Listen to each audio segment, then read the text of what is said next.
Royal Challengers બેંગ્લોરની victory parade દરમિયાન ચિન્નસ્વામી સ્ટેડિયમની નજીક અચાનક ભાગદોડ મચતા 11ના કચડાઈ જવાને કારણે મોત થયા છે. 50 જેટલા લોકો ઈજાગ્રસ્ત થયા છે. સ્ટેડિયમની બહાર આરસીબીના કેટલાક પ્રશંસક બેહોશ થઈ ગયા. ઈજાગ્રસ્તોને હોસ્પિટલ ભેગા કરવા એમ્બ્યુલન્સ મોકલવામાં આવી અને કેટલાક લોકોએ એકબીજાની મદદ કરી. કર્ણાટકના મુખ્યપ્રધાન સિદ્ધાર્થ મૈયાએ આ અંગે શોકની લાગણી વ્યક્ત કરી હતી.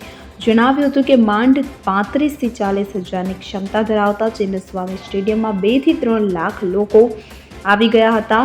અમને કલ્પના પણ નહોતી કે આટલી ભીડ આવી શકે. હજારોની સંખ્યામાં લોકો આવ્યા અને ભીડ નિરંકુશ થતાં આ ઘટના બની. ઈજાગ્રસ્તોમાં કેટલાયની હાલત ગંભીર છે. ત્યારે રાષ્ટ્રપતિ દ્રૌપદી મુર્મુ અને વડાપ્રધાન નરેન્દ્ર મોદીએ આ ઘટના પર દુઃખ વ્યક્ત કર્યું. જ્યારે કર્ણાટક સરકારે ભાગદોડની ન્યાયિક તપાસનો આદેશ આપ્યો છે. 15 દિવસમાં રિપોર્ટ રજૂ કરવા જણાવ્યું છે. Bureau report CN24 news.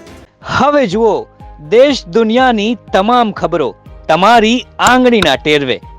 ઉઠાવો મોબાઈલ અને Google Play Store પરથી ડાઉનલોડ કરો અમારી CN24 ન્યૂઝ મોબાઈલ એપ.